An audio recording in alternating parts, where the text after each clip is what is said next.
Good afternoon and welcome to How Arts and Culture Shape the Identity of Edmonds.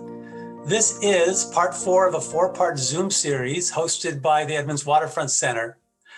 Today's forum will focus on outdoor art. Our last session, if you joined us, was on literary art, and that was presented by David Brewster. My name is Daniel Johnson, and I'm the CEO for the Edmonds Waterfront Center. Art is a big part of the EWC, displaying art, art classes, enjoying art. And in terms of outdoor art, thanks to a recent generous donor, we're able to commission a local native artist who's going to carve a life-size welcoming figure that will be permanently installed outside of the west entrance of the Edmonds Waterfront Center.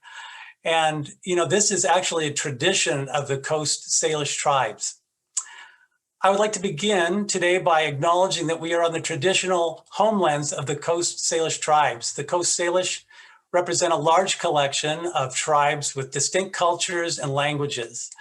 And they have served as stewards of the land and sea for more than 14,000 years. So it is with great honor that we pay our respects to elders past and present.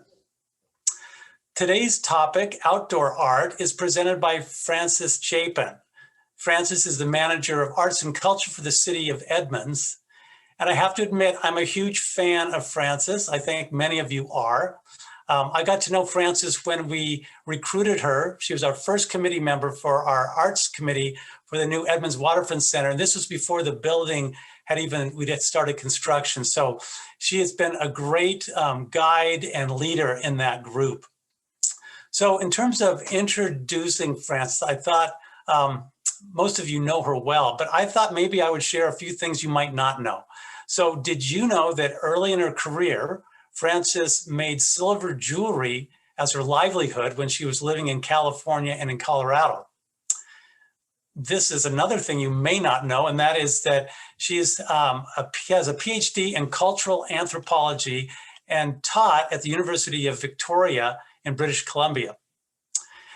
Now, what you may know is that she has lived in Edmonds for almost 3 decades, where she has totally immersed herself in all things art.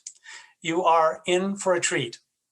So Frances will speak for about 25 minutes, and then we will open it up for questions, and we'll have about 10 minutes or so we'll get to as many as we can. If you do have a question during the program, go ahead and just enter your question into the chat or Q&A box, and we'll get to as many as we can.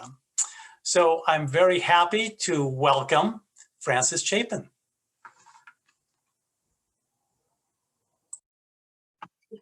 Thank you, Daniel. I'm really happy to be here today, and I just have to say 25 minutes is not very long to talk about art, so you may have to use the hook to pull me off. But first of all, did everybody get a chance to see our little quiz that we had up on the screen? And if you did, these are a couple of details of some of the public art in Edmonds. And so here are the answers. Maybe you identified all of these or some of these. Congratulations if you did. So we have circled the detail on each of these for the quiz that we had. So there you go. Anyway, that to start us off, but then I want to first of all really thank Daniel and the Waterfront Center and everybody who has been involved in putting together this series. The arts are so important in Edmonds. They're such a key part of Edmonds, and it's been wonderful to hear different perspectives on that. In past talks, I think one of the things that's really been impressive is to hear about all of the creative organizations and individuals who have contributed so much to shaping our community. And it's really impressive because we're actually a fairly small community, and we have decades of history of organizations and individuals who have been engaged in visual, performing, and literary arts. Today, we're going to shift focus a little bit and look at some of those physical attributes, some of the actual artworks in our outdoor spaces in Edmonds. And I wanted to start with this, what I consider really iconic artwork which is on our breakwater. Buster Simpson was commissioned by the state to do this, the artwork on the right, these fish called Breakwater Run, in the 1980s. And it was one of the first really major installations in Edmonds. When it went in, it was very popular, but it didn't weather well. And so 10 years later, they actually had to redo the installation. And that's a wonderful example of how the community came together and put together private funding to actually redo the piece. Now, the other fish that you see in the distance on this slide is called Sea Rise Run. So Buster Simpson is commenting on climate change. And he approached us because this installation was being taken out of an existing building that was being changed. And he was looking for a new home for this artwork. So we were really happy to be able to add Sea Rise Run to our collection of artwork in Edmonds. So that's really an iconic one. But I think one of the things I wanted to mention is, where did all this artwork come from in Edmonds? I think everybody's aware of how much artwork there is outdoors. And I want to be really clear that it comes from many different pathways.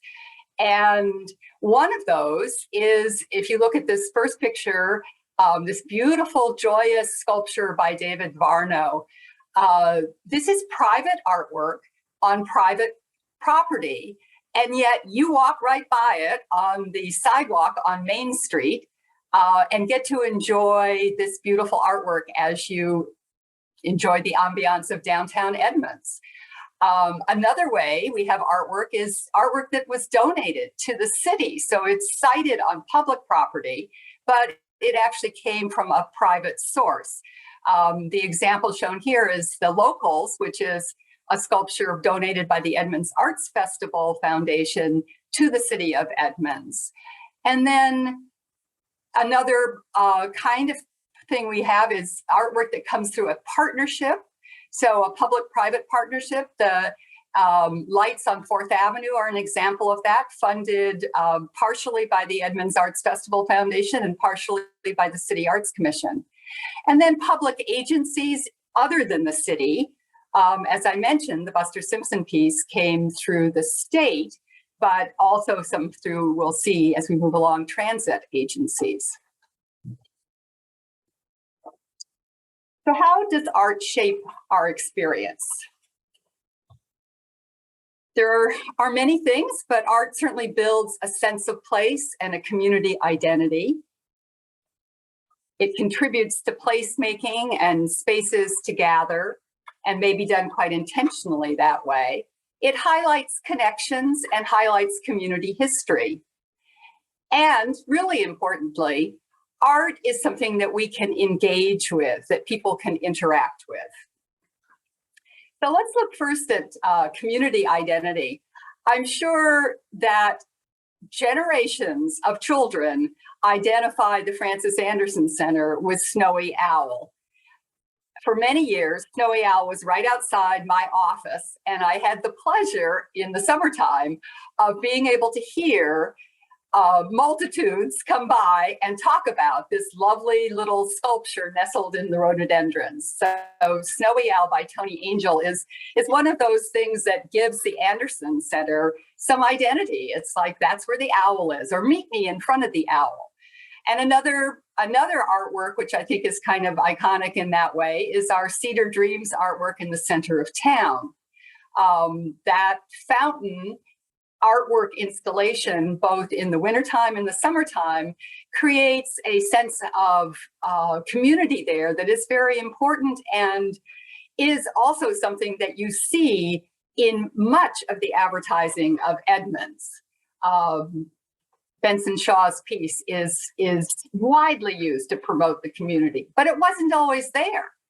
I don't know how many of you remember or have lived here long enough to remember the original fountain.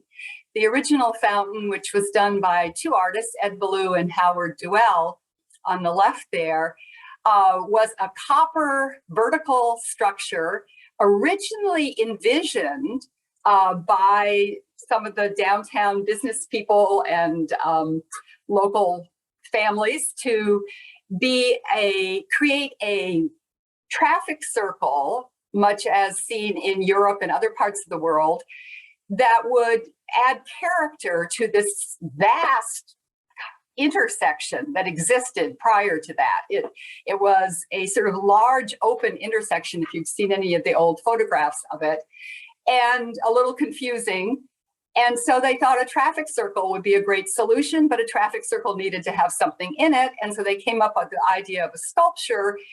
Unfortunately, they weren't able to raise the amount of money needed for the rather elaborate bronze sculpture they had envisioned.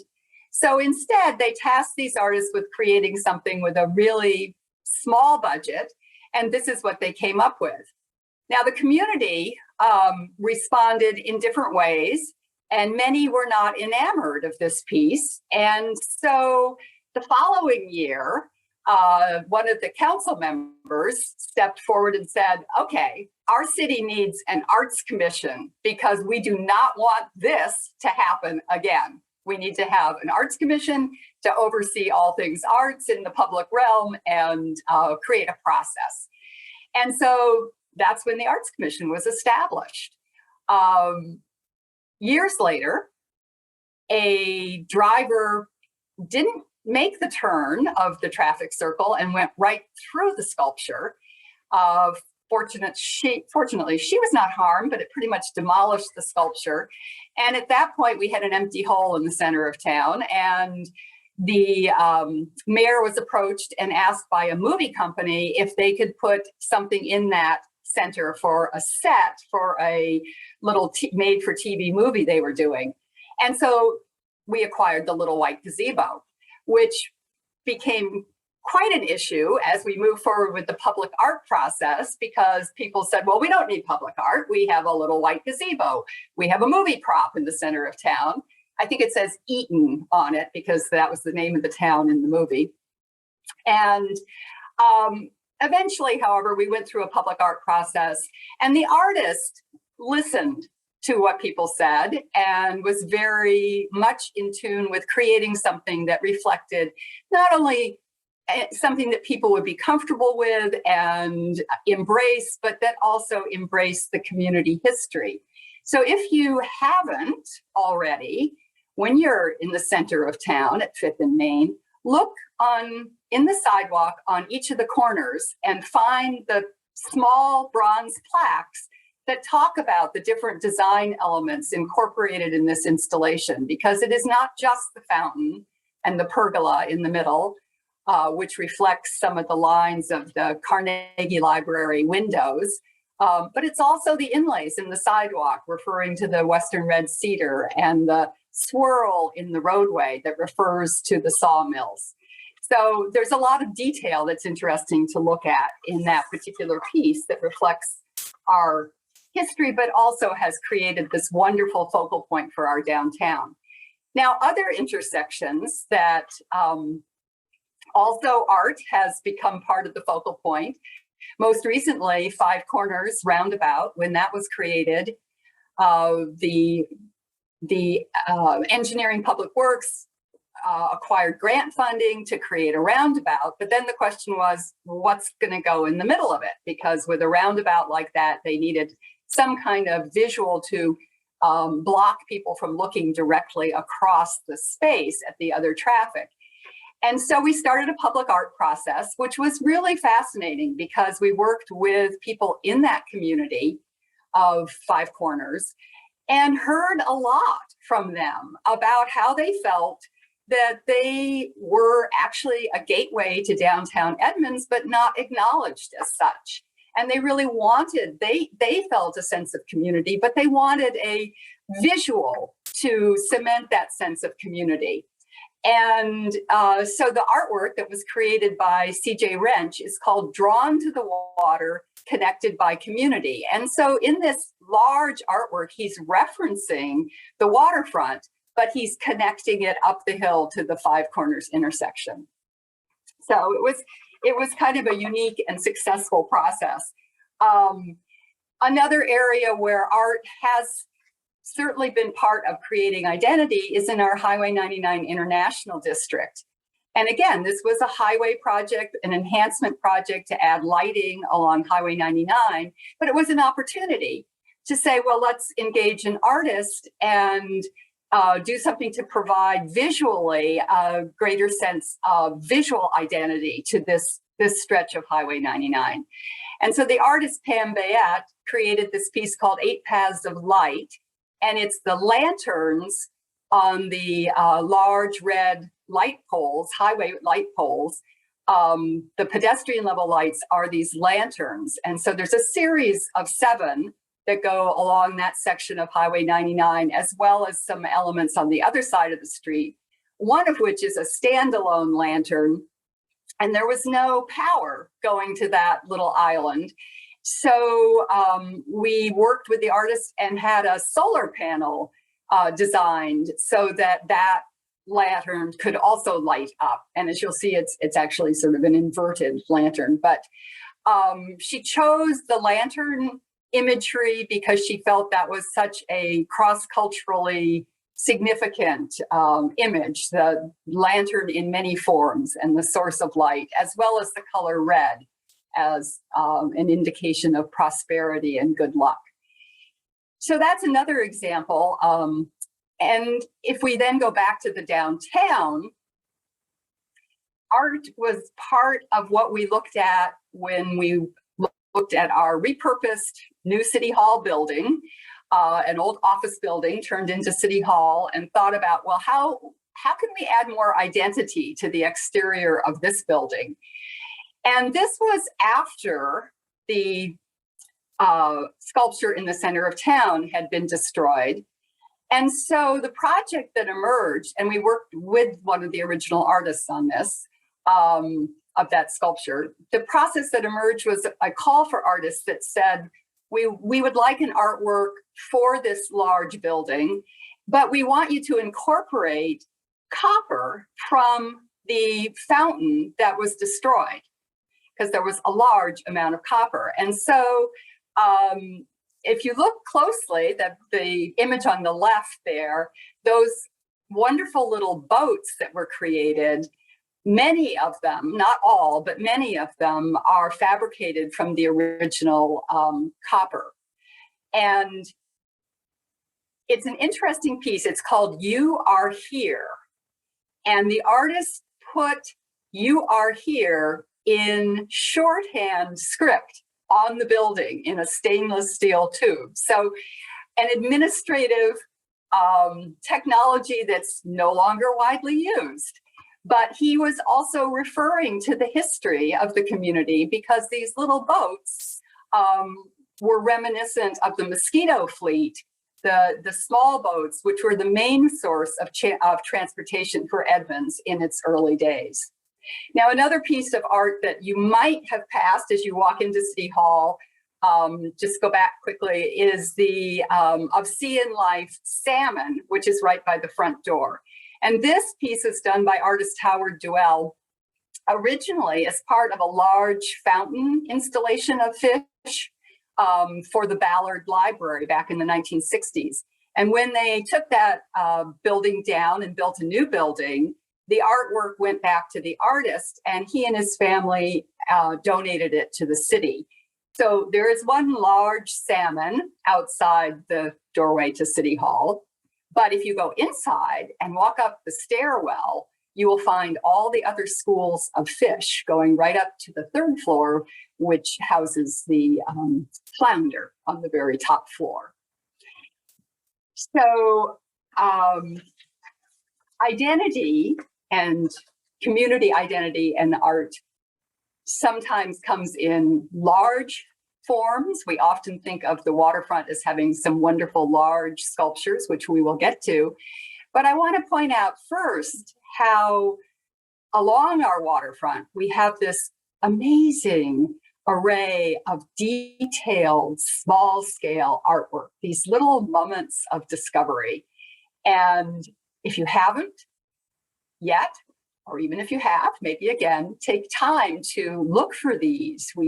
These little pieces of sea life and bull kelp and a starfish and a little octopus, and then in the inlays where some of these historic elements as well as sea life are inlaid, are all these wonderful little engaging elements along our waterfront.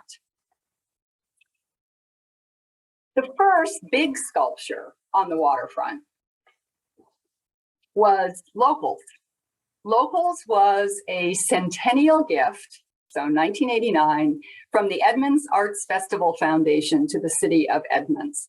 And that black and white photo on the left shows you the original location of this sculpture.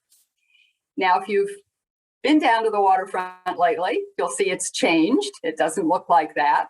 But what we had to do, as was shown in that previous picture, is we actually had to engage the artist to come and talk to us about where we could move the sculpture to when we redid the walkway, because Locals is actually an installation.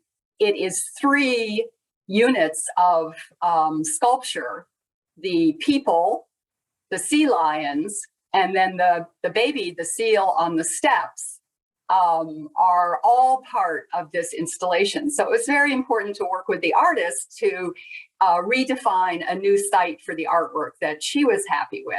And it's certainly a much loved sculpture. There are wonderful patinas on those sea lions from generations of children crawling on them and sitting on them and caressing them. Again, this was a gift to the city. And these kinds of partnerships have been very important. Another piece on the waterfront is the friendship tree. It's carved out from a cedar pole by artist Steve Jensen. But this was a partnership project with the City Arts Commission and the Edmonds Arts Festival Foundation. And the artist worked with students who had been part of our sister city program with our sister city in Hekinan, Japan. And the goal was to create an artwork that would reflect some of the things that they thought were important connectors between our community and the community in Hekinan. So you see trees and you see flowers and you see a sea turtle and waves and the sun. There are various images on that. So if you look at that, all of those images were ideas that came from the students that Steve then translated into the carving on this pole. So let's go back to those large sculptures on the waterfront. Seeing Whales, which is right where you go out onto the fishing pier, is a piece by Richard Beyer.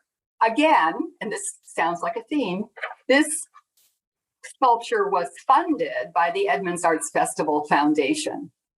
So a gift to the city on public property. We went through a public process with this, and the artist had a number of different proposals, and this is the one, this multi-generational family is the one that was selected. If you look at it, I want you to look just for a minute at the details of how this sculpture looks. And then let's look at Beach Launch, which is just down the walkway towards Brackett South, which is another sculpture, again, a gift funded by the Edmonds Arts Festival Foundation. And this is done by Robert Cook, and it's a bronze sculpture. The one by Richard Beyer is aluminum. Both of them are cast, but they're very different looking. So if you look at the details of them, you'll see that in this bronze sculpture, the artist actually used real items. You know, he used real rubber boots. He used a real life vest to make the molds for the metal. And then the items used to make the molds are then burned out, and you're left with a mold that the molten metal flows into. So you can get extraordinary detail. Part of the work may also be done in wax that is burned out, that the artist creates. But he used these real items. So it's extremely detailed and lifelike. And then if we switch back to the one of seeing whales, you'll see a much rougher texture and a different look to that.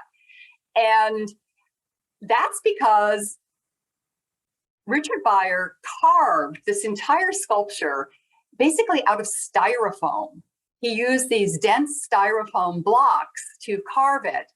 And you get this texture. It's a more abstracted look, and a different kind of texturing and detail than you see in the bronze sculpture. And then this was poured in aluminum.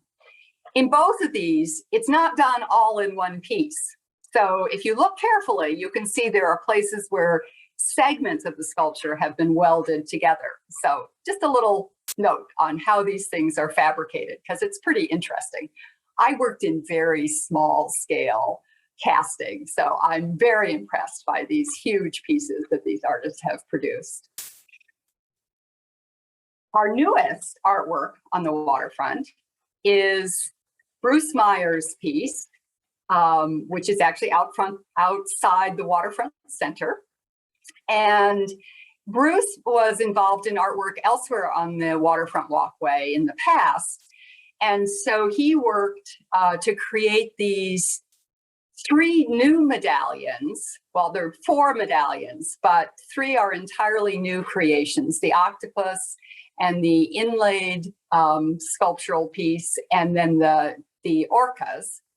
And then the 4th one, the centerpiece of that, was actually embedded in a portion of the old waterfront walkway that had to be demolished as they were creating this new park area in front of the waterfront center. And so he took that piece out and reset it in cast bronze wave pattern to make a medallion that would go with these other 3, now in the park that is outside of the waterfront center. So these are brand new, not even named yet. Now, most of those we've been looking at the waterfront, but there are other significant artworks in other parts of the community that you might not realize are actually partially Edmonds. Edmonds has had partnerships with the city of Linwood that have produced 2 significant artworks. One, the earlier one, is at Meadowdale Playfields, and these wonderful granite figures. This is sort of almost a stage area with these granite figures, but there are others throughout the park, were done by artists Jim Ballard and Richard Hestekind. And Jim Ballard is actually an Edmonds artist.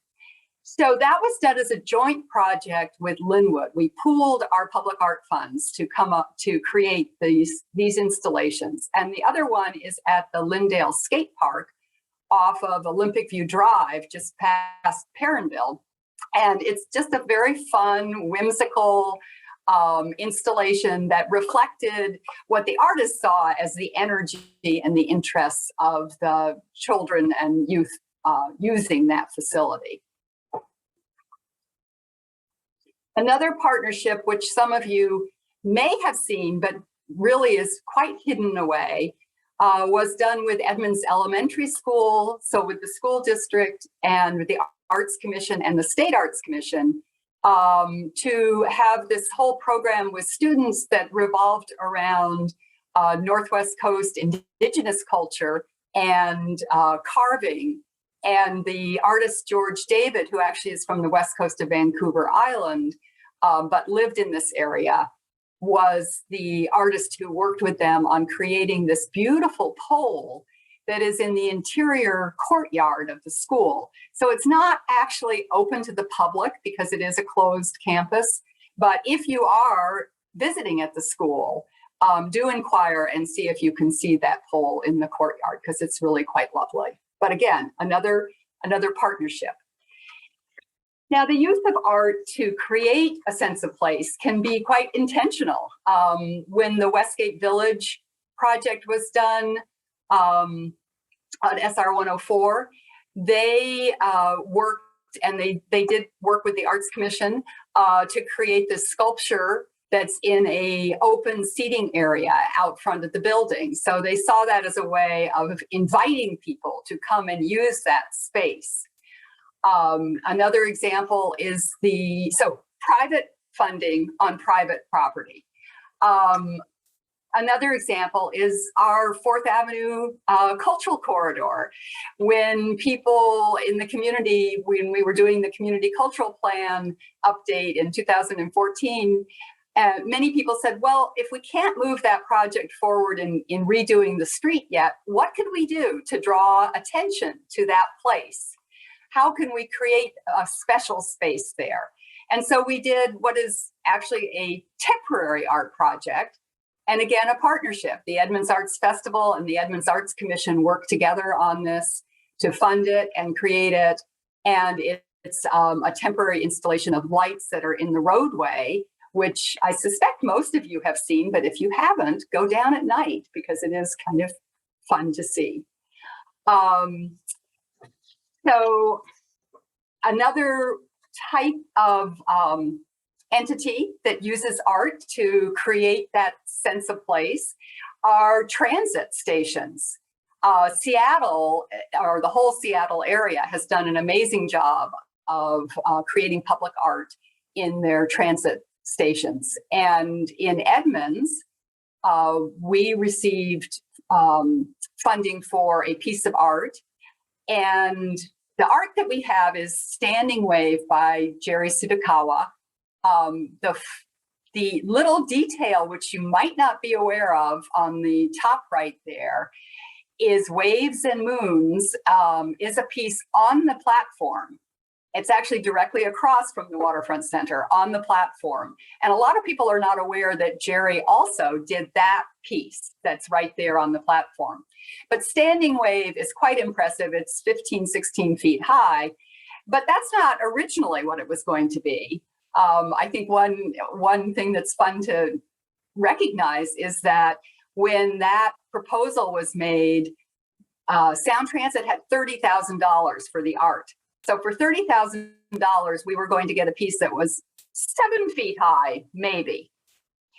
And the people involved in that committee said, well, 7 feet high, you're right by the railroad track, the ferry, the buses, that nobody's going to ever see that. And so we did private fundraising and doubled the budget for that piece. So it's 15, maybe a little more than 15 feet high. And you do see it. It has a real presence, which it might not have had if it was half the size. And then the final example on this slide is on our bus rapid transit system up on Highway 99. We have 3 pieces at 3 separate stations called Advances and Recessions by Robert Horner. And he was very interested in referring to the glacial history of the area, as well as the infill of people in the area. So these are stone inlaid pieces that are really quite beautiful, very detailed. And unless you ride the bus, you probably would never see them. So if you're walking by there, take a look. Now, there seems to be sort of a theme that has come out here. One of the things I think that art often does is it creates a sense of connection, and both through history, through time, but also geographically. So let's look at what our flower basket art poles are like. We have 27 of these art enhanced flower basket poles in downtown Edmonds.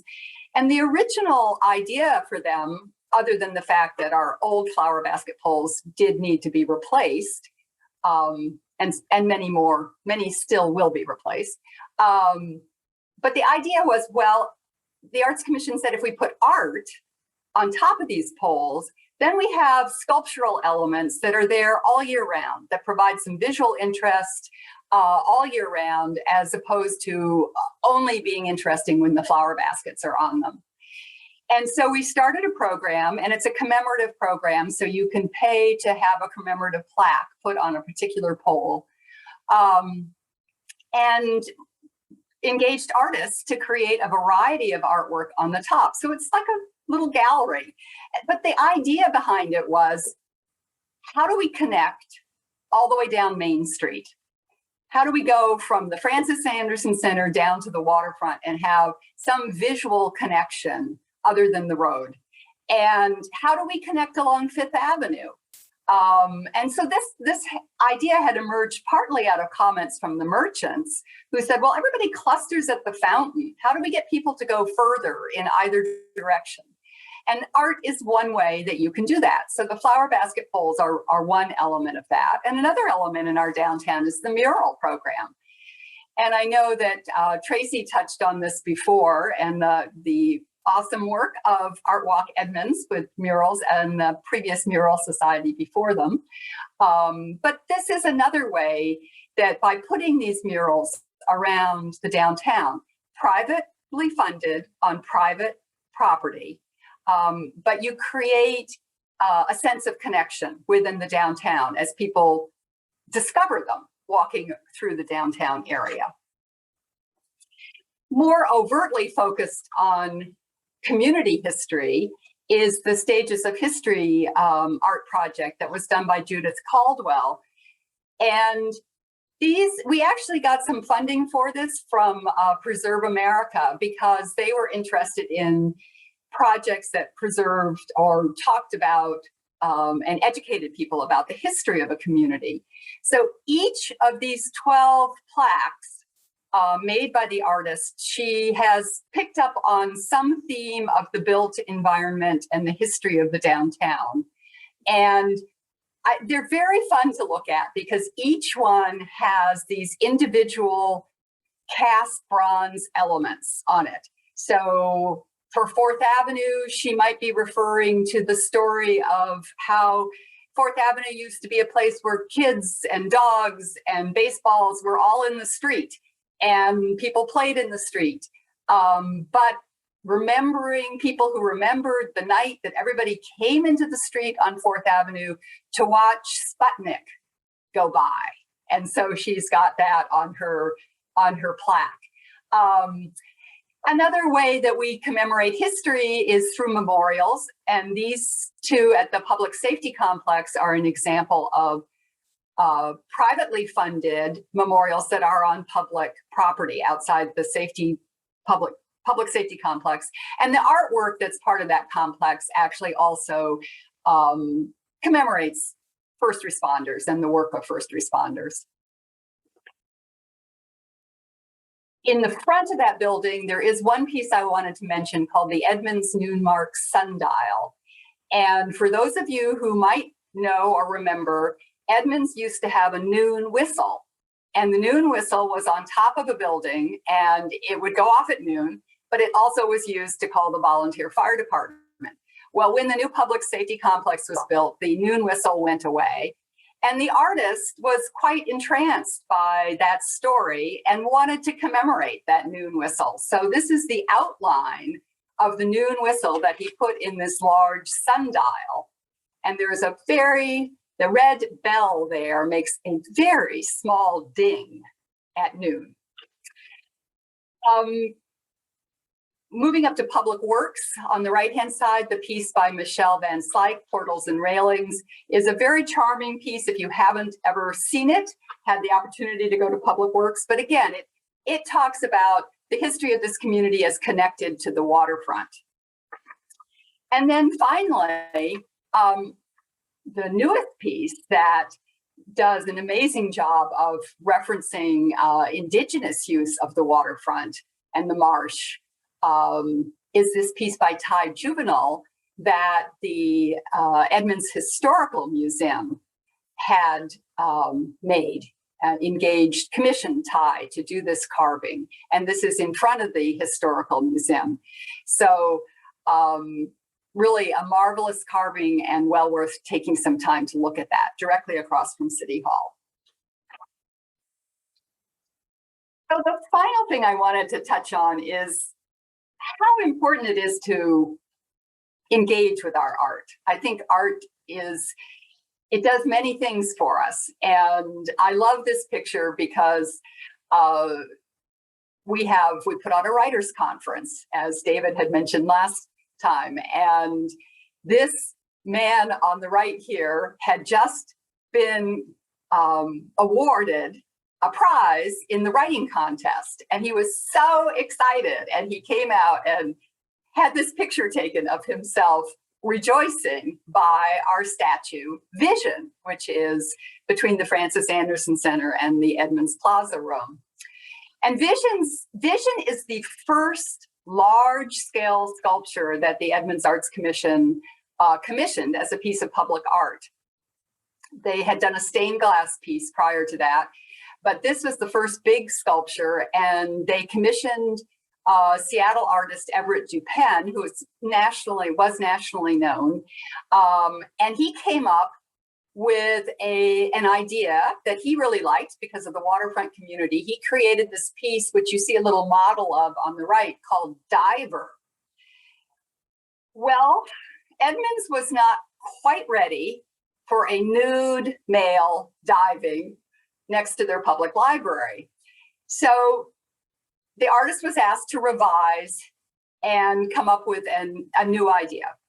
And he did. He came up with an idea that he called Vision. And he said that basically without vision, you can't create. And that he had this vision for the community that would be inspiring, and felt that it was the perfect place for that inspiration to be. So he created Vision. Reluctantly, he put swim trunks on Vision. And Vision is sometimes referred to as Speedo Man, but he's very popular, and he frequently gets dressed up for Arts Festival. So when we return to Arts Festival, you may see Vision in other garb. It can certainly spark conversations. It can give people things to contemplate. This little piece in Dayton Street Plaza that Darlene McClellan designed is called Fibonacci, and it has a quote from Marc Chagall about art and nature embedded in it, a very contemplative place to sit. Some temporary artwork that we did in partnership with Epic Group Writers put poetry on the sidewalks that became visible in the rain. We have an On the Fence program with temporary installations that spark conversations and engagement in various different ways. I think that one of the things that we see, for instance, at Hazel Miller Plaza is the way that children and adults engage in the detail of art. This fountain, Glacial Erratic, is a piece of art, much loved by kids in the summertime. Very interesting to them, the way the water slides down the outside of the boulder. The railings, lots of detail, the mosaic wall behind the musician there. These are all things that if you sit in that plaza, you see people of all ages exploring the details of this kind of artwork.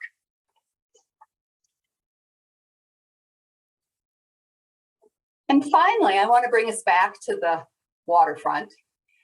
Another form of engagement, seeing whales frequently dressed up for different occasions, and even photoshopped for some occasions.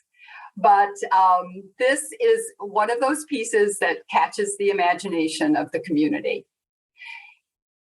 There's a story about this that I want to just end with. And when public art goes in, sometimes people have different opinions about it. Some people love it, some people hate it, some people think it's ridiculous. And this piece drew a lot of those comments. A lot of comments about how completely absurd it was to have seagulls sitting on people's heads. And a lot of comments about the name, because the name of this piece is Seeing Whales. And people took the time to let me know that that was a ridiculous name because there were no whales that you could see from this spot. You're just basically looking at the ferry. So a couple of years later,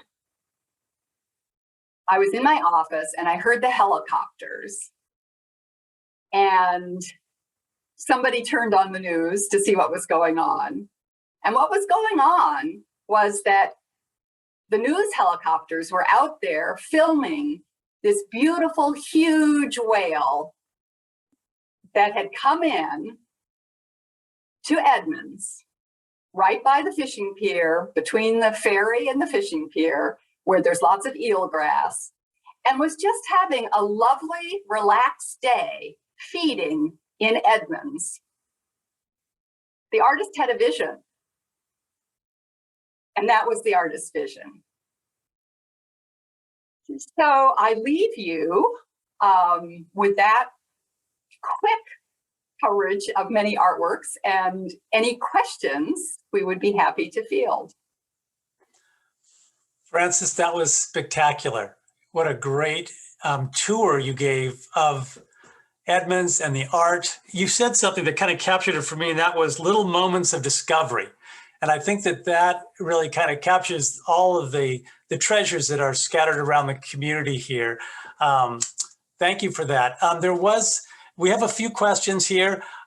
We are running out of time, so we won't get to all of them, but let me ask one of the first ones that came up, and that was, do you have anything planned for Edmonds Commons? Edmonds Commons? Well, that's a private project, and I believe the developer is working with the mural group, with Art Walk Edmonds mural group, and there will probably be something. He's very interested in artwork. So public-private partnerships and private artwork is extremely important in our community, and I hope I conveyed that in this talk. It's really all about everybody being involved. Let me ask a final question if I can, and that is, where do we go if we want to learn more? There must be resources where we can find these. And the second half of that question is, if there are those resources, do they have those rich stories that you were describing that's behind the art, that describes that art? Because I think everyone who's tuned in here is going to want to know how to find more. Well, the quick answer to that is to go to the Edmonds Arts Commission website.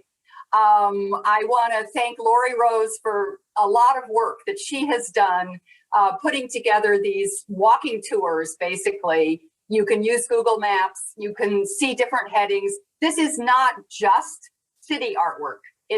We've tried to include everything, and probably not 100% perfect, but as best we can. And for some of it, particularly the public art, there are stories, there is more information.